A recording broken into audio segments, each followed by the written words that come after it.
bisika tout bozolanda biso et merci na bande connaissance bozwa kaliba chaque jour parce que tozali à partir à 13h juste diffusion à partir à 19h15. Merci beaucoup na grande équipe Mobimbo bazo sam mosala, merci na confiance au bandimi tout ça mosala na fidélité surtout na bolingo na mona ni lelo na émission na lelo na plateau nazali na bande ko bazaka mibale moko azali na ye ya ile best moko sisi azali na ye analyste politique toujours solana bango par rapport à dossier actualité pour les akolanda biso lelo parce que vous voyez que actualité za ko bete biso za mo makasi parce que l'actualité c'est belé pour permettre biso lelo de sélectionner qui moi ba quelques actualités pour na to meka ko sola na émission na bino ya lelo na yebi ke boza ebelé oyo bozo libaku ya kolanda biso bisika nyonso boza s'abonner merci na mosala bopesi biso surtout na chaîne ya biso à vous la parole officielle na confiance bozo sala lolenge bozo s'abonner massivement et merci na bino nyonso pendenge bozali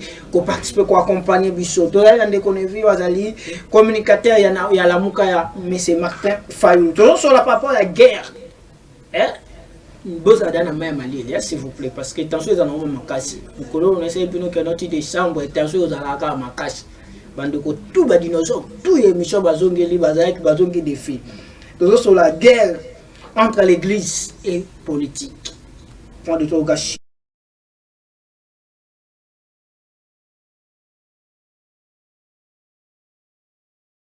Motion de défiance contre le ministre des Forces, M. Alexis Zizaro, c'était prévu à la lundi, balongola qui ango va pêcher, ango te va reporter ango. Est-ce que l'Assemblée nationale va protéger ministre? Point d'interrogation. La révision de la Constitution. Nazalina Messeneville, ou Nazalina de Connexion Charmant, ou Azawa, mon mboka charmant, bonne santé, bonne mboka, bonne politique. Ah, Madame Moyoso, ça va? Bonjour, Papa Diedo. Bonjour à tous les téléspectateurs que nous suivent en ce net moment. Naope Sambote, na maman Mireille qui est chez Seko et Bourgmestre à commune annexe. Vraiment une dame qui travaille dans la vision du chef de l'État. Vraiment, je suis très content d'apprendre que bientôt elle va inaugurer l'école Wema et Abouana, qui est une école construite dans les fonds propres de la commune annexe. Vraiment, courage et félicitations. Et je demande aux autorités de mon parti de lui faire confiance et à commatisser les sous vraiment. Parce que je vois que comme il a très bien géré, le problème c'est qu'on ne manque pas de bonnes personnes pour gérer la province, mais la bonne foi qu'il n'a pas. Alors, vu que cette dame, elle a vraiment une très bonne foi pour gérer, pour aider les combattants, on a vu qu'elle a engagé plus de 100 combattants. Elle est là toujours pour répondre aux désirs de nos combattants de l'IDPS. On demande au chef de lui faire confiance et de lui donner la mairie. Merci, bonjour à mon co-débatteur et bonjour à toute l'équipe qui est derrière la caméra. Martin Domengi, toi en ndeko na biso Neville, oyo azali moko ya communicateur ya Lamuka, et peut tous années le long plateau par rapport à dossier Lamuka parce que na ebi sabino déjà que non révision ou changement de la constitution, nouvel élan de Adolphe Mounjiku. On a fait si Bruno Mbenga, mbote communicateur à Nabiso Awa, à l'objet déjà, oui, pour la révision de la constitution. Parce que si on peut la souligner dans quelques minutes, tout ça, peine, mon amboka moura, ou azali, mon quoi, caméraman, ou bien un caméra fati, ou déjà, équipe de la près déjà, ce qui est un peu pour la souligner, qui t'appelle à Tanganyika. Équipe mobilisée déjà près. Mon amboka na ville, bonne santé, bonne la mouka de M. Martin Fayulu. Bonjour, ndeko journaliste. Bonjour, na co-débatteur. Ndeko Martin Fayulu Azamalamu. Bisonyo sonakati ya Lamuka na ECD. Toza vraiment malamu sauf que ba conjoncture politique ya mbokande ezoko déranger pe mingi. Na pesi mbote mingi na mama Yvonne Baroti. Na pesi ba étudiant ya Inikin. Et système Kinshasa mbote ebene. Je pense que débat kozala pédagogique na PCP mbote mingi et pas ya ndeko na biso secrétaire général de Vos Kitoko na le président Martin Fayulu. Martin Domengi, mon amboka ne veut en parole le dossier to banda d'abord on a crise. Guerre aux s'est passé entre église na politique. Tout est comme on a mis un pasteur église Roland Dalo autant que ça là copier sa message maté zaki message ma bande côté diva bandi minaye mais discours naye et les aki ba yo bazali na pouvoir. Tout comme on a pas fidèle à mbongo cardinal tata épiscopal au hasard que ça la discours et zali ko fisté bande comme sous il y a pouvoir. D'abord yo tant que mon ko ya ba communicateur lecteur nous ça là.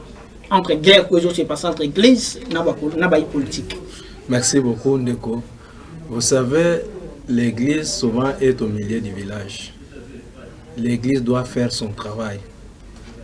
L'église est là pour regarder comment le pays passe aussi. Parce que l'église, c'est une ONG. Dans l'église, on voit les chrétiens. Les chrétiens, ils sont obligés à payer sa dîme, ils sont obligés à payer sa offrande.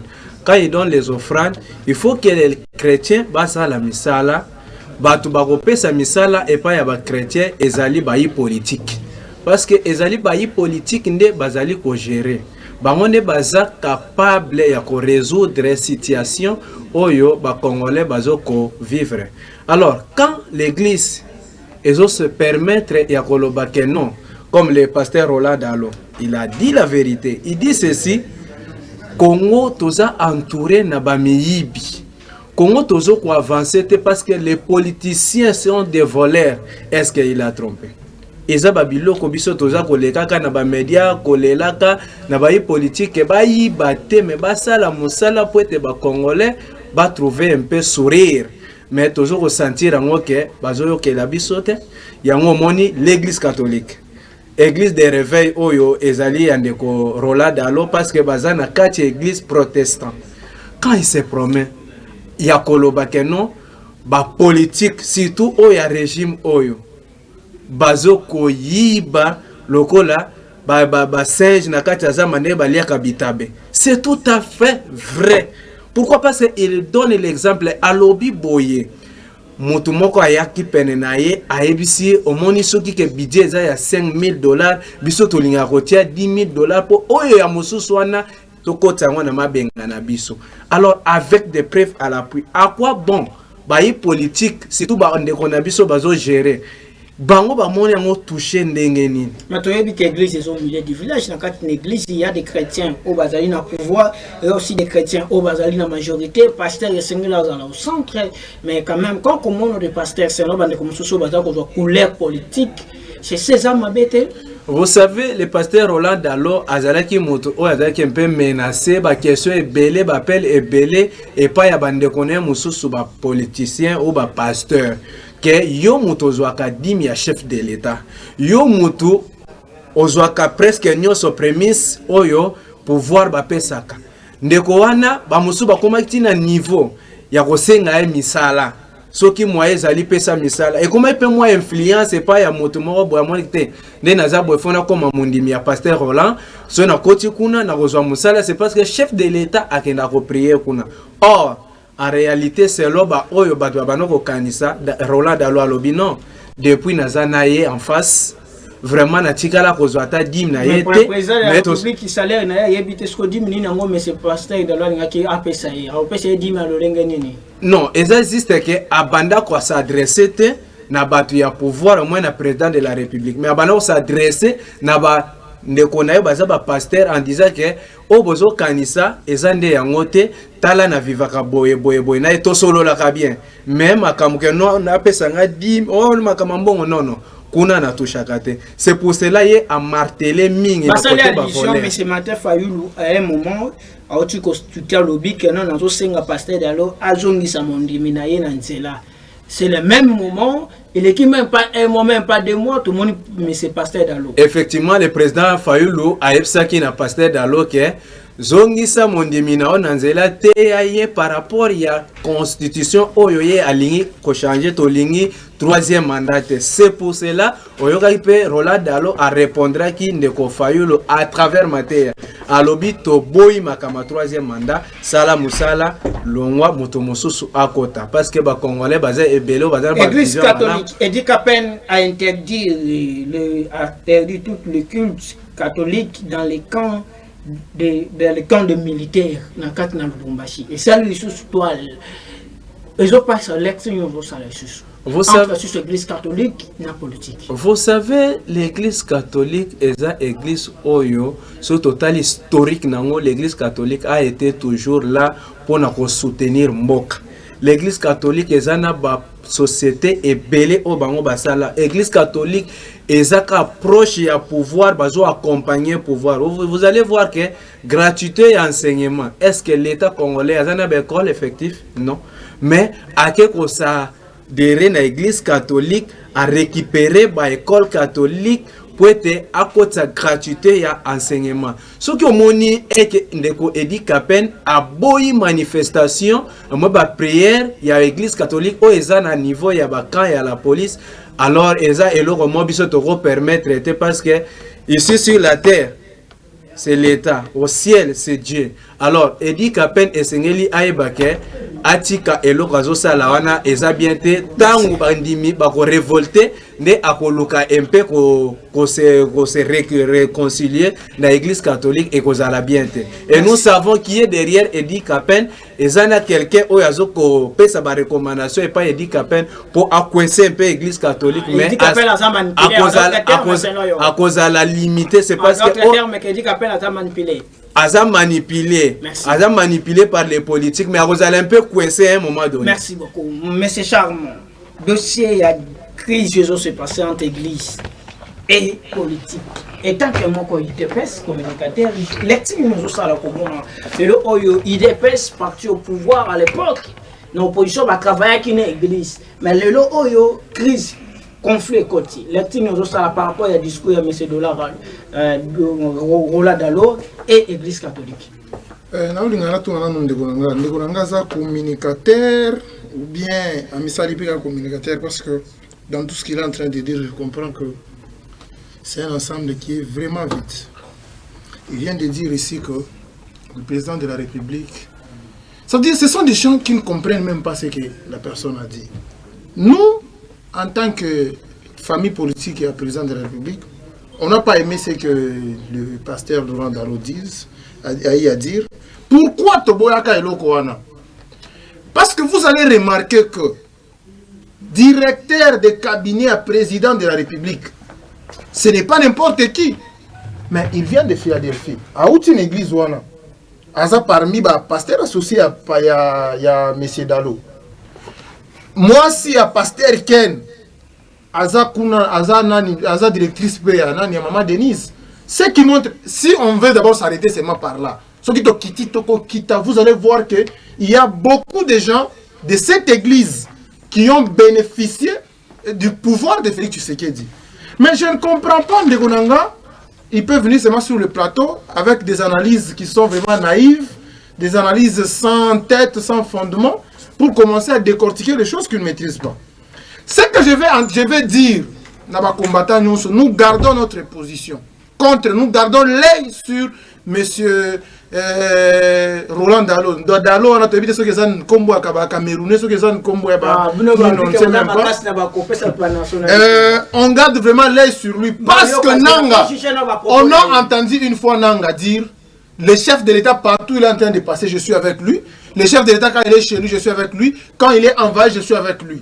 Et on connaît que Nanga et Laurent Dalo, ça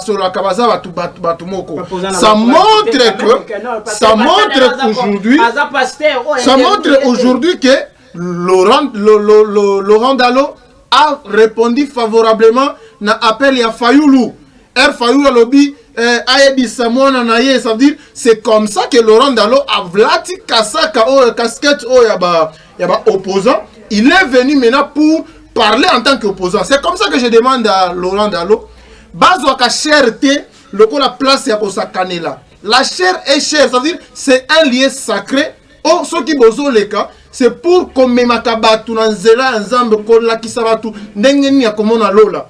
Eza bisika ko la politique te. Ce qui bolingi politique, botika bakazaka na bino ki pasteur, boya bo fan dans le plateau, qu'on parle de la République. Je ne refuse pas le droit de parler de la RDC, mais est-ce que c'était le moment propice? Est-ce que Makam au pasteur de la loi lobby aussi? Est-ce que, moi je vais juste vous donner un exemple ici. Les gens de Philadelphie ne sont pas engagés. Ils sont très nombreux, ils ne sont pas engagés. Ils sont engagés. Na présidence, na primature, na ba institution en Boka, bato à Philadelphie. Je parle de Philadelphie sous pouvoir de Tshisekedi. Et les lots, ceux qui ont qui sont Moutouana, quel dédain. Ça veut dire un pasteur, parce que la Bible, la référence, la Bible dit toute autorité vient de Dieu. On ne dit pas tout pouvoir, on dit toute autorité. Cette personne, même si Azaraki Mundiminayo et qu'il devient président de la République, tu ne peux pas l'appeler Moutouana. Moutouana, il faut bien faire Moutouana parce que Fayoulou n'a aucune casquette, il n'est ni quoi, il est un individu simple. Mais pas un chef de l'État. Un chef de l'État, il est lobby accueilli pour la Kisabango que. Ça veut dire il est parti là-bas pour montrer à la face du monde que je suis un président, je suis le président de tout le monde. Le président de Fayoulou, le président de Mouzito, le président de ceux qui me critiquent. Parce que le pasteur a Lati Kazaka opposition, c'est comme ça qu'il est allé. Et puis, Bomoni président avant Bimawana, il est allé mettre l'argent à Kerocha, enveloppe Nainanan. Pour lui dire, lui, Dalo, un flatteur, pour lui dire que, Omoni Makambo, Obanda Koloba, ce n'est pas ce que tu montres à la face du monde. En réalité, ce que je fais en coulisses, c'est beaucoup que ce que tu as voulu montrer aux opposants. Et vous avez vu un sourire moko ya mutu, hein? Sourire moko ya baka ya ba. Le peuple d'abord est à la sauvegarder. Est-ce qu'il y a possible? Mais je ne lui refuse pas. Ils ont la slogan en réalité. Ils ont réalité. Ils ont réalité. Mais ça veut dire on ne peut pas changer les choses vraiment aujourd'hui au lendemain. Mais vous allez voir. Moi j'ai toujours dit quiconque en défi, qu'il soit opposant, qu'il soit du parti civil. Donc, parce que moi je maîtrise très bien les grands Katanga. On prend les grands Katanga de 2018. Et les grands Katanga depuis 2018, en 2026, en 2024 plutôt, vous allez dire que le président Tshisekedi a réalisé beaucoup de choses. Vous allez voir que le président de la République a eu à faire des grandes choses qui n'ont jamais existé dans cette province. Alors si les gens quand ils parlent du peuple d'abord, ils veulent que Kinshasa, bon ça veut dire quand on parle du Congo, on ne voit pas seulement Kinshasa. Katanga, et du qu'appelle à suspendre la Kinshasa, quand voilà, je reviens à cette histoire. Cette histoire, il y a Rifi. Ça veut dire, Edi Kapen, il a ce droit. Il a le droit en tant que. Parce qu'il y a une Kamba sécurité, il a le droit, il y a Akolo, il peut mettre aussi, parce qu'il y a une sécurité dans les camps. Est-ce que dans des camps et la police, c'est habilité que, parce que tout le monde est Figence Mouteba, les monseigneurs, soi-disant, Figence Mouteba, Bazar Nabango n'a qu'en opposition. Parce qu'on connaît que l'église catholique, c'est une église qui s'allie contre l'opinion, même c'est qui a une opposition. Mais c'est normal. Comment tu ne peux pas avoir un même langage avec nous et tu es avec nous? Je suis en Bokeza Mabé. Je suis en Bokeza Mabé dans la place Nini. Il faut nous montrer. Parce qu'aujourd'hui, moi je vous ai dit que dans l'espace Grand Katanga, l'espace que moi je maîtrise, Fachi a changé cet espace dans 6 ans. Je mets quiconque a défi mon à Kowanga dans la télévision, qu'il vienne, je vais lui montrer des réalisations. Merci. Naï Awa, moi Namboka Neville, dossier, il y a motion, et motion tout le temps après, la souka. Tout qui est des dossiers à révision de la Constitution. D'abord, le lobby que vous avez, mon communicateur à la Mouka. Donc, tout le monde peut se dire la Mouka, comme Adolphe Mouzito, Bazali, pour révision au changement. On va appeler ça la Congolais, Constitution et la République. Pour le peuple, lecture ça. Merci ndeko journaliste. Na yoki makamo co-débatteur nanga lobby. En tout cas vraiment epesinga passe. Epesinga passe pourquoi? Parce que toza ba Congolais. Quand un Congolais azoko loba makamazo lobana elaxi que avant da vraiment na Congo te. Moi oti Rwanda ayoko beta na mwatu nde aya na plateau na yo pour ameka un peu ko défendre ba makamwana oyazoloba. Na zo sala mwatu à l'étage muke.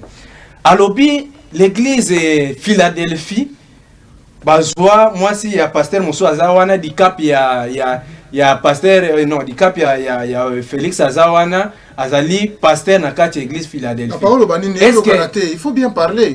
Écoutez, oui, il faut pas me faire dire ce que je n'ai pas dit. Écoutez, parce que vous parlez de l'ingratitude de l'église Philadelphie. Bien sûr. OK.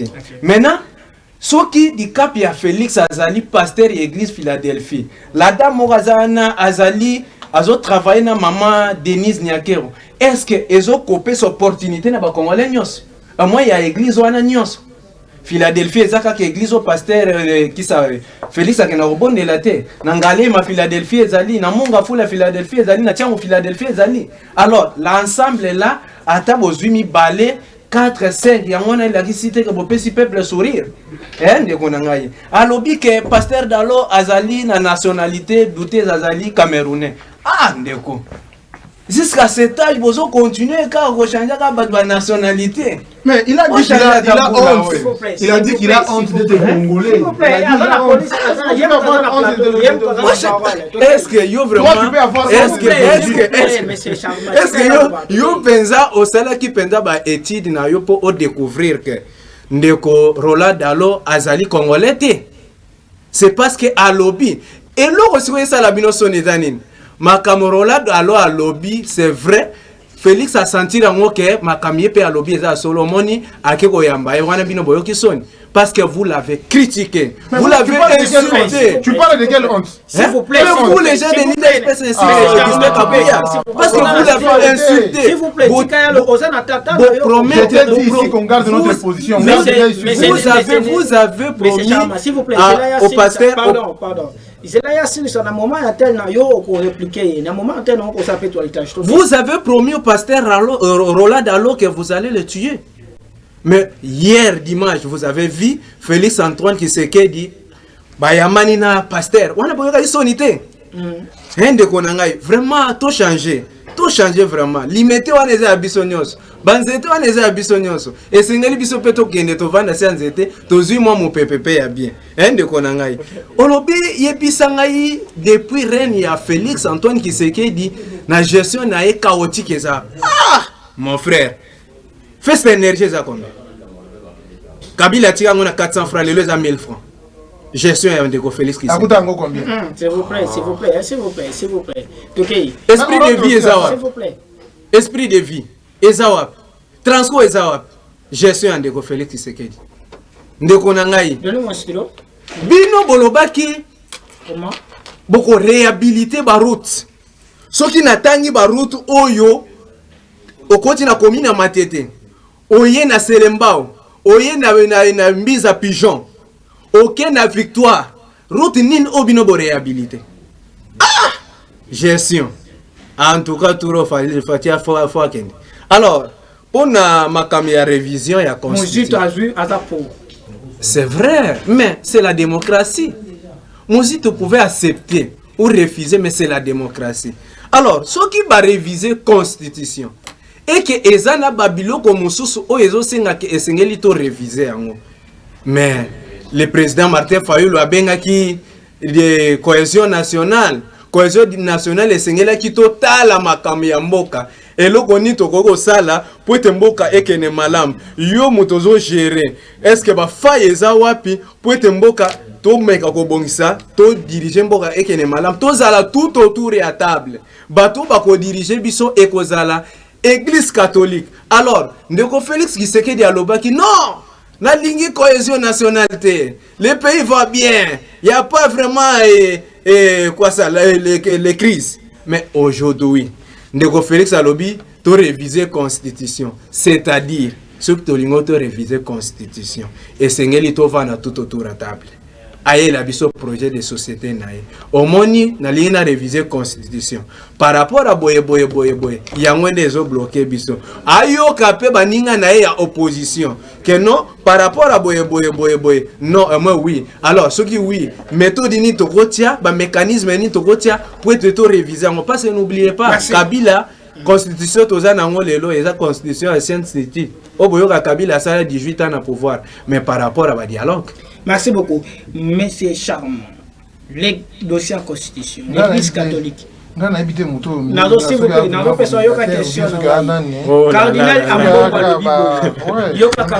je ne comprends pas ce qu'on est en train de faire.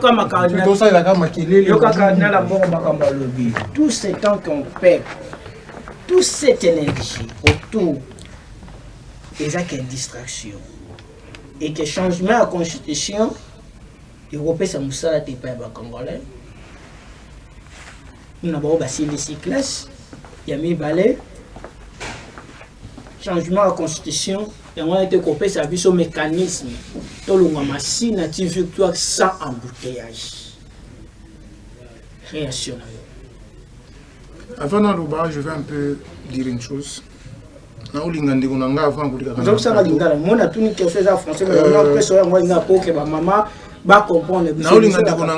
prochainement, ceux qui vont venir dans le plateau, étude, lecture par rapport aux émissions, aux thématiques que vous pouvez savoir. Pour ceux qui sont venus dans le plateau, vous pouvez émission de qualité, babanda koyokola kozwa eloko moko na auto kosala na plateau ke kokoma banda osala ba bobar ko banda osala ba chantage inutile sans que sans tête ça ne sera pas bien. Na ozonga na ba bilobela nyonso asali awate. Je vais passer directement à la question na yo. En fait, je vais dire aux Congolais ceci.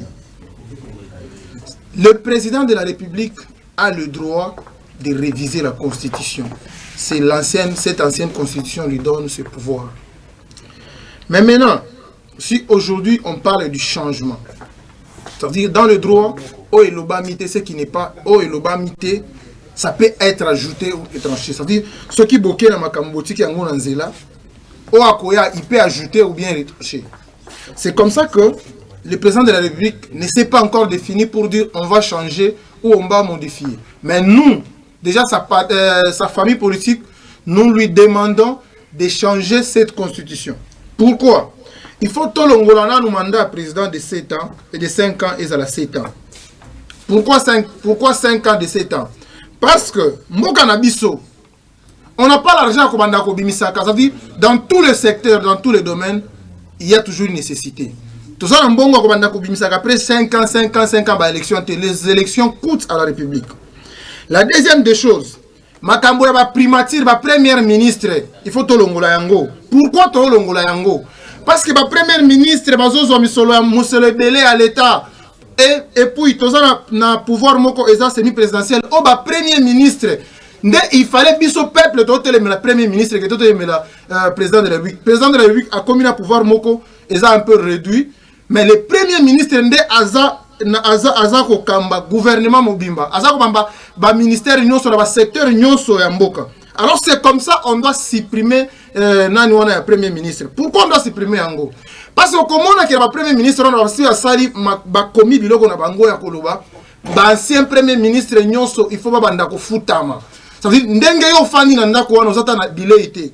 Mais ancien premier ministre chaque 5 ans il a droit selon ma komi na bango il a droit à deux jeeps, il a droit à 6 policiers, il a droit à 30%, il y a salaire au ministre à Zozo. Les autres à Congo, ancien premier ministre combien? Baza et Belé.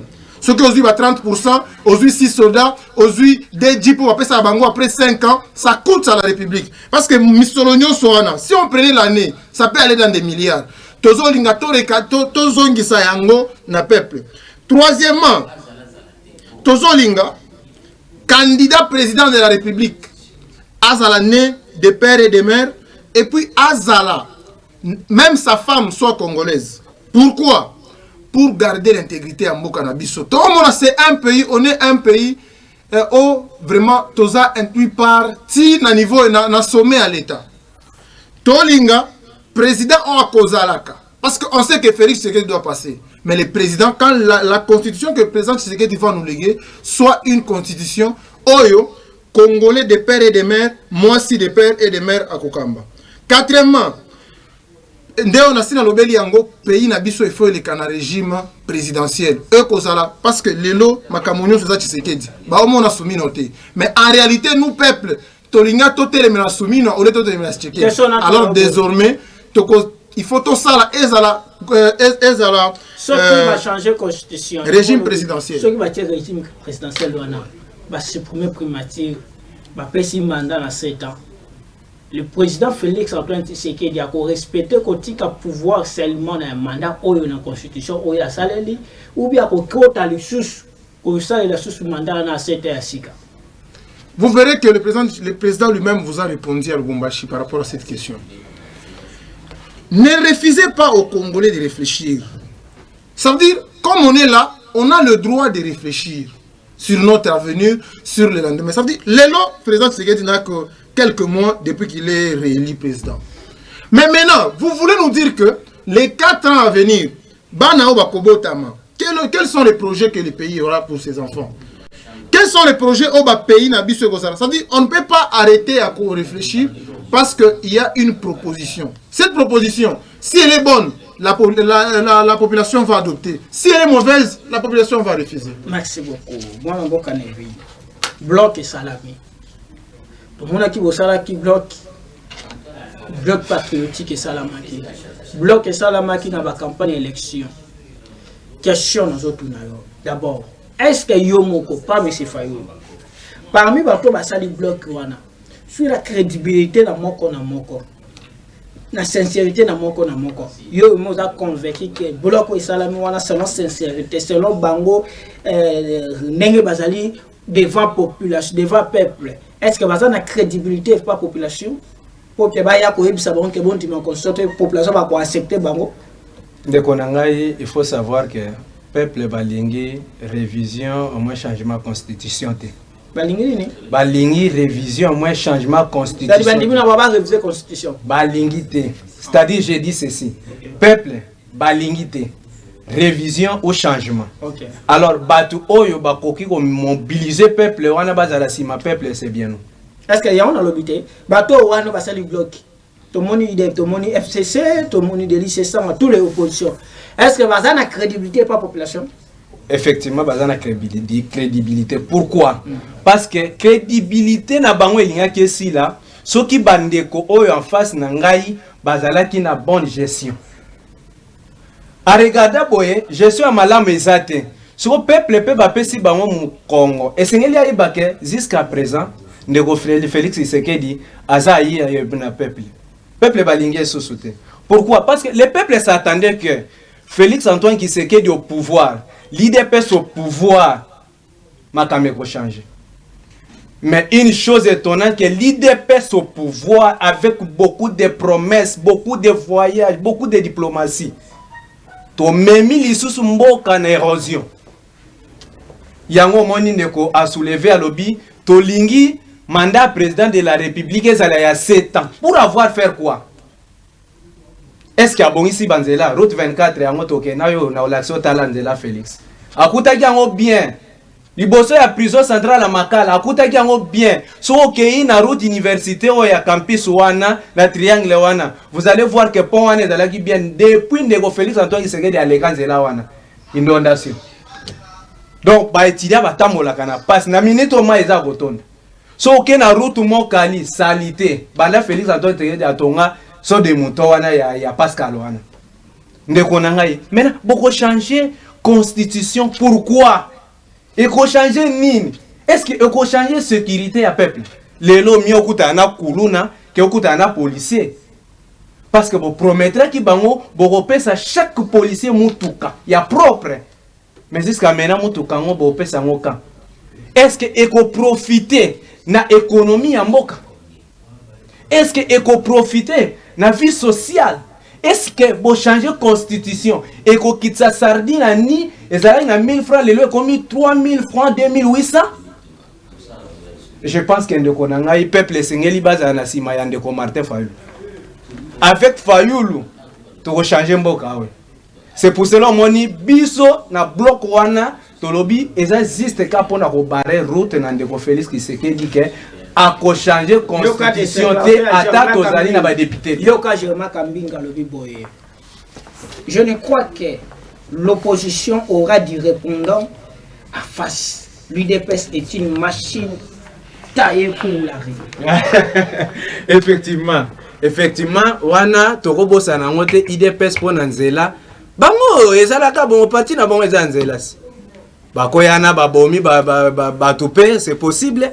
Bako ça peut mituka ya l'état comme ba transcone ba bebisa lelo ezala souste c'est possible mais yango nde la cité que ba convaincre la majorité ya peuple oyo bazana sima ya groupe ya opposition wana. Na mwana mboka chama dossier il y a ministre motion de défiance contre ministre des travaux publics. Alexis Zizaro. Dans le but Kazana IDPS, na yoki Kazana IDPS. On a pu suivre combattant nous sur IDPS mbote. Lobi nazaki na matinée politique ya mwana mboka Mbosoko dia Pwanga. Na pesi président na ye ya parti na mbote, na pesi Monsieur Samuel, maître Samuel Azali ministre vice-ministre ya justice na pesi mbote. Et je crois que nous allons l'appeler les 14. L'activité Jekobea, avec ici les combattants, la population en général, le 14 décembre. Et que vous allez voir notre triomphal, Dieu merci bien, l'équipe n'a pas mon pays. C'est pour ça que mon mouvement qui a été à 2 jours, mais on a rassuré que nous avons fait. Parce qu'il y a des Dorcas Simbote, il y a des Davina Mbote, équipe mobile, parce que toute machine est déjà en marche, autre équipe nous a déjà travaillé, Kolazo Batela, Kolazo Sunga, équipe mobile mobilisée. Mon amboka, le Oyo, Bozo protéger moi qu'on a bino, il y a eu des pêches. Ministre Zizaro, Alexis, bah ça là qui motion, Amis Makutano, Oyazali PCA Ojefrem. Président de la Ligue des jeunes, il n'a pas ché moté bistra zola na biso parce que je crois qu'à ce moment tous en bureau déjà selon ndeto okani to sa pe mission bo landango awa asalaki yem tabanda ki procéder wana mais le opener sengele za lundi mais ba poussi yango mikoleza ko ya ni les autres se passer est-ce que bino moko bo sali mention to bino moko zali ko bomba ye ou bien ni les autres se passer. Merci beaucoup. Ce qu'on sait dans toilettage et ça dépend de la minute. Vraiment, on va comprendre que le monsieur en face de moi, vraiment, il ne maîtrise rien. Il est en train de nous... Azoloba loba loba na ekaka, Azoloba Amonike Congo et Kinshasa. Non, je ne comprends pas. Ah, mais c'est moi que je ne sais pas si... Mais pendant que Kinshasa est-ce que province il était préparé. Vous comprenez que c'est un villageois de Kinshasa. Ah. Ici, grandi ici. Ouais, parce que dans sa bouche... Mais pendant que Kinshasa est-ce que vous bongisa même à Moujoumaï? S'il vous plaît, monsieur Neviti. Même Kananga, vous bongisa moi. Kinshasa salité. S'il vous plaît. Quelles y a institutions dans Kinshasa? S'il vous plaît. Comprenez que je suis face à un résistant. Un résistant Mouya Fayoulou. Un monsieur qui n'est même pas crédible. Vraiment. Un monsieur qui ne sait un monsieur qui ne sait même pas honorer sa parole. Fayoulou a côté ici batuna erreur to une élection te Fayoulou qui élection. Un monsieur qui n'est même pas crédible. Hein bon, le long namoni quand moko opposition ba fandi nenge akomisa bango wana. J'ai vu les gens qui ont tué ces pays, les gens qui ont mis ces pays à terre, les gens qui ont hypothéqué ba terre mususu ya mboka na biso, ouvrir aussi leur bouche pour parler, ça veut dire, on comprend que c'est Chadari. On est en train de voir de Chadari. Qui vous a donné le pouvoir? Des personnes, papa. Le pouvoir que vous dansez aujourd'hui, c'est Chadari qui vous a donné. Vous avez oublié Je comprends que ces messieurs ne maîtrisent rien. Prochainement, vraiment, dans le plateau, je ne ferai pas. Chers combattants, il y a IDPS Parti Nanga, chers jeunes, le président Jekobea vous invite le 14 décembre pour montrer sa position. Pour montrer sa position face à Makamou Mgonziambo Kasengi au Akobanda année prochaine 2024, révision ou changement de constitution. Venez nombreux, il sera là pour donner sa position à l'espace triomphal et à Kinshasa. Comprenez que cette constitution est au changement, qu'il pleuve, qu'il neige. Fayoulou, Bafadari, Fayoulou, Chadari, Nabaoum, Soussou, Nababa, avancer déjà Toyebi, position à Bango. Et ils ne sont même pas aimés par les peuples. Parce que vous verrez que quand ils font ces histoires-là, vous avez vu Fachi être accueilli partout au Congo, réélu avec beaucoup. Ça veut dire Makambo, Bango, Bako, Salambo. Alors, et ils ne peuvent même pas faire ça. Alors comprenez que face à nous, on a une opposition à péter. Une opposition. Ils ne savent même pas pourquoi ils sont opposants. Par rapport à ministre, vu que cette motion est banda qui n'a na mutunabiso ya IDPS, être à l'IDPS ne veut pas vous refuser vraiment ya ko réfléchir sur makambo ya mboka. Ndeo tozo loba awa ya koloba, il faut to changer constitution oyo, tozo ngisa pouvoir non sur mokonzi ya mboka. Là vous allez commencer à traiter le président comme vous voulez. Et là, je demande à tout Congolais, ceux qui monique zélé za bien té. Yebisa maman Judith Soumino, so yako changer ministre de l'infrastructure, so yako sala ndenini, mais président Fachi Beton, on est que à un régime il y a pouvoir les semi présidentiel. Mot de l'affaire. Mot de l'affaire nanga na opesa mbote à un combattant, à un vaillant, le ministre des Mines Christian Lumanou. Je demande à tous les jeunes de les soutenir. Arrêtez de commencer à vous empoignarder vous-même. Vous vous empoignardez pourquoi? Parce que papa ou ya kawana. Mais quand vous voyez un jeune à Télémi, à Bimisi Moutou, laissez l'honorable Lucien Lumana travailler tranquillement dans la province du Haut-Katanga. Merci beaucoup. Manamboka, 3 minutes na yo mot de l'affaire. Merci beaucoup Ndeko Nangai. Vous savez que tozalaki na ndeko ya IDPS to meke un peu ko solo la mais qui n'a été pourquoi parce que a manqué d'argument. Bango baza au pouvoir. Gouverneur IDPS, ministre intérieur IDPS, présidence IDPS. Ça fait quoi? Alors ni ne ont manqué pour travailler parce que Ndeko Félix Tshisekedi a bala ko chercher majorité. Aluki majorité à l'Ukuta dans les élections simulacres. Maintenant, faut gérer à l'Oko Kalisouté. Il y a aussi un peuple. Peuple va dans la Simafaï. Les 24 manifestations. Ce que je voulais dire. Le 24 décembre. Oui, ce que je voulais dire ici. Fayoulou a été voté. Ministre intérieur. Oyebinga très bien. Alors, je te demanderai que Tika biso en opposition, tout ça la marche pacifique. Bandeko ya IDPS. Mais tout ça bloc ya opposition, n'est-ce pas? Bandeko ya IDPS, ça la manifestation na bango. Biso, aux bras croisés. Maintenant, biso to banda, to boy to mona barosi mukende ya liboso ya mibale. To boy to mona Thérèse Kapanga la mibale. Si ba meki ke ko attaquer biso pe to attaquer parce que ndeko Augustin Kabuya lobaki cette fois-ci et cause à la question des morts et de la vie. Yango na to rappeler Augustin Kabuya to kuta na église. Le konayo na monga fula. Soko lingi mutakufa to bomane de kono na monga fula. S'il vous plaît. To yebi de connaître sika panda. Question de la vie et de la mort to lingi angote. Et dali question ya mboka esengeli to régler en voilà. C'est ce qu'on voulait dire. Je vais les porter plainte ici après. Jamais. Augustin Kabuya ne pouvait pas permettre de dire que non. C'est question de la vie. Il n'a jamais dit ça, monsieur. C'est pas possible. Vous ne suivez pas Augustin Kabuya. Vous ne suivez pas Kabuya. Non. Mon frère, s'il y avait la justice équitable, on devrait interpeller Augustin Kabuya.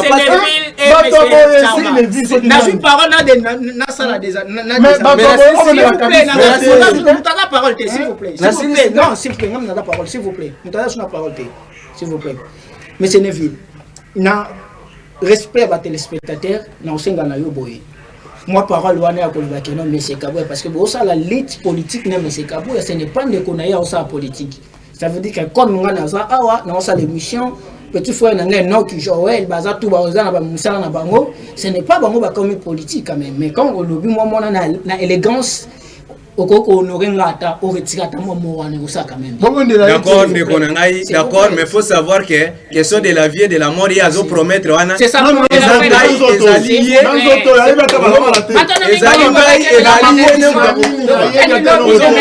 parce que